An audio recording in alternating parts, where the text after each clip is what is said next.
Finding a great job and finding your soulmate have more in common than you might realize. Having coached job seekers around the world, a lot of the strategies that we use in the job market would work just as well in the dating market. On the opposite side, there are many actions you should not do on a date or as a job seeker. Actions that could ruin your chances of an opportunity that you're hoping for. So, in this video, we will cover 5 specific actions you should never do in the dating or job markets. We'll go through why these aren't the best and, more importantly, what you should do instead to attract the person or job that you're hoping for. Let's go.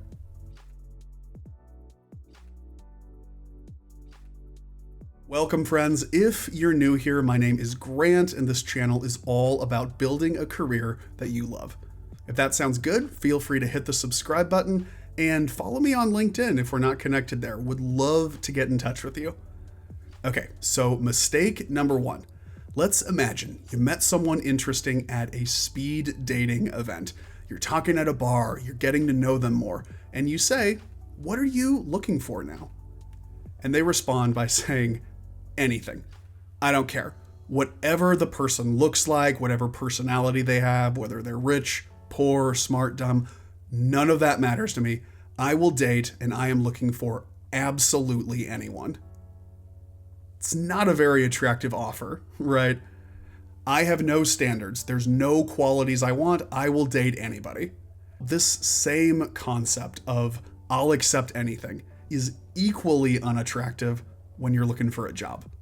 I sometimes talk to job seekers who say, "I'm open to whatever. I've done some marketing, I've done some HR, I have a little bit of programming, so yeah, any job works."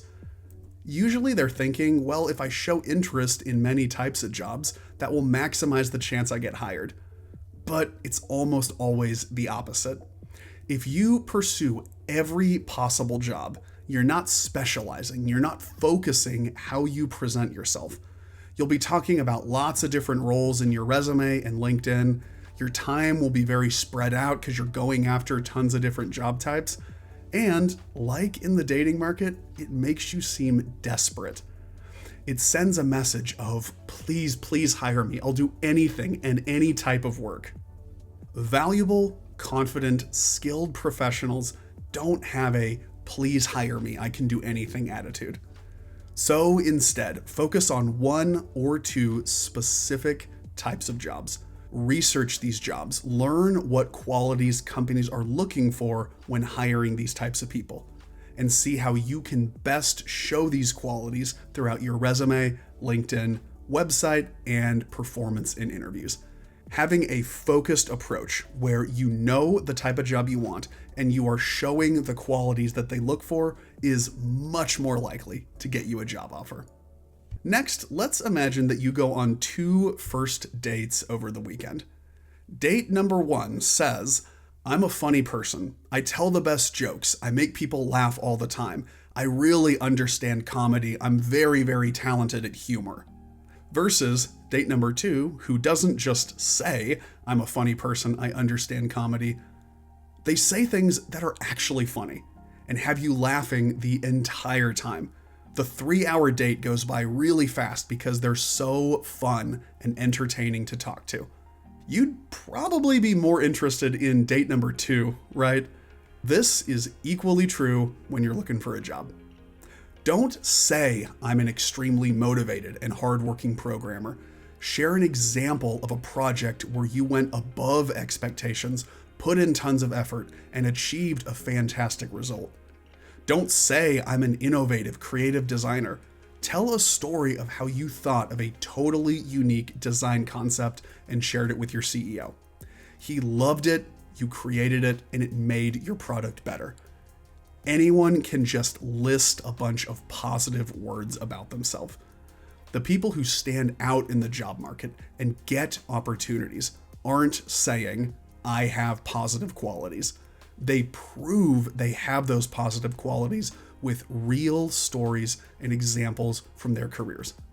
Don't tell them you're funny, make them laugh.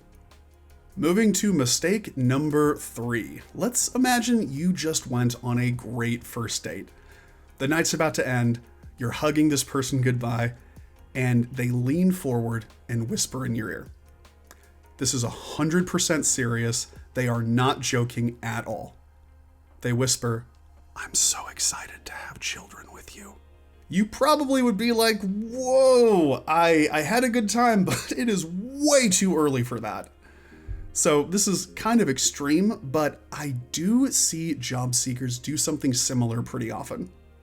They say things throughout the hiring process that seem like they assume they'll get an interview, they passed the interview, or even they already got a job offer when none of that has been decided yet. For example, maybe they're finishing a screening call with a recruiter and they say, "Looking forward to the next interview." Even if the interview went well, there is no guarantee that you're going to the next round. Maybe a candidate had a final interview with the CEO, and later that day, when they send a thank you email, they say, "I can't wait to join your team." Assuming that you passed the interview or earned the job when they haven't said anything like that to you, it's not going to make a good impression.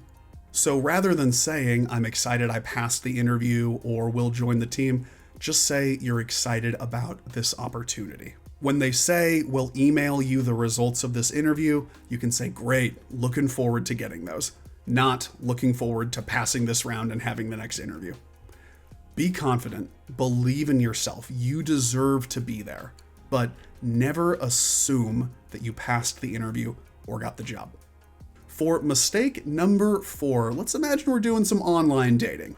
We're using a dating application, we're checking out some singles, we're swiping in our neighborhood.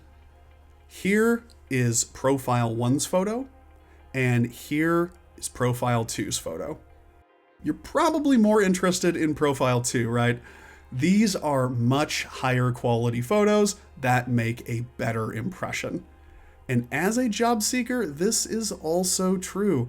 The profile and banner images on your LinkedIn matter. They're going to affect people's impression of you. For example, let's imagine you are hiring a content writer to join your team. 2 people apply. Everything about them is totally equal in terms of their experience and their credentials. Here's applicant 1's LinkedIn, here's applicant 2. If everything is equal, you probably would be more interested in applicant 1, right? A good banner and profile image will make you seem friendlier, more professional, better to work with, and it just seems like you care more. So your profile photo should be you and only you, clearly show your face, and regardless of your industry, make you seem friendly and professional. For your banner image, try to use colors that match the profile photo and seem connected or related to the type of work you do. This is a great image for a content writer, but if she was a surgeon, the pen wouldn't make as much sense. If you're not a designer, start with the templates on Canva. Canva is a free design website with tons of really good LinkedIn banner templates that you can edit. Finally, mistake number 5. You're on a first date and you ask the person, "So, what are your hobbies?" And they answer like this: "My main hobby is playing guitar. I'm extremely passionate about music. I've been playing music since I was 12 years old and even write my own songs."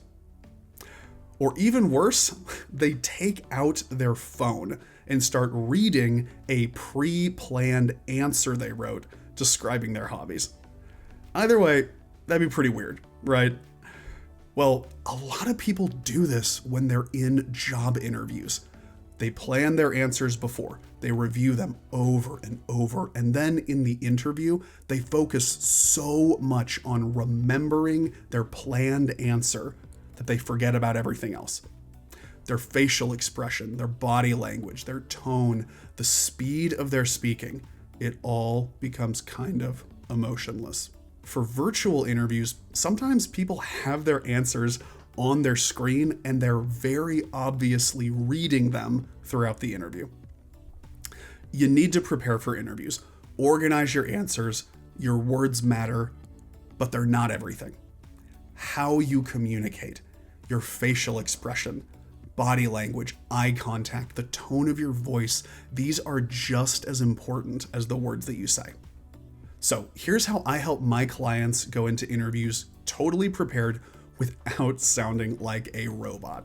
Whether or not you work with a coach, this is a much better interview prep strategy.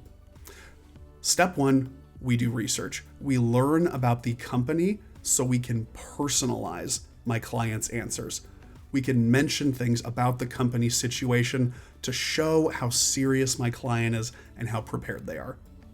Step 2, we don't really plan answers to specific questions, but we plan how my client can talk about key topics, how they can summarize their career.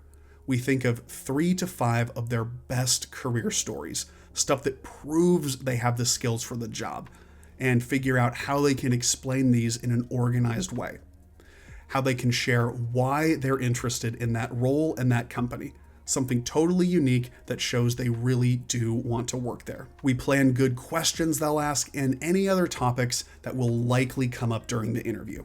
We have organized step-by-step structures my client can follow, but we don't plan exact word-for-word scripts.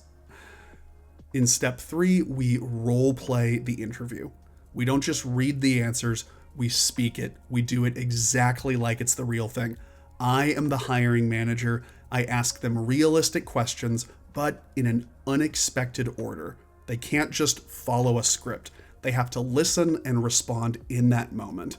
After we've done everything, all the questions, they've asked their questions, I give them detailed feedback on everything they need to do to improve, from the organization of their answers to their facial expression to how they can ask better questions.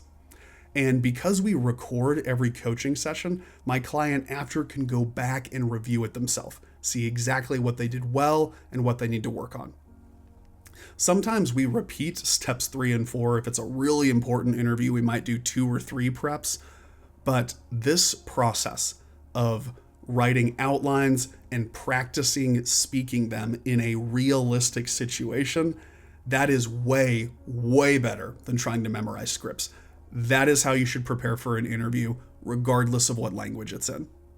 All right, friends, that's about all for this video. I hope this is helpful in both your career and your dating life. If you need more support with your professional communication or your international job search, I have a lot more resources on my website. Either way, thank you for watching. You are amazing, and I will see you in the next video.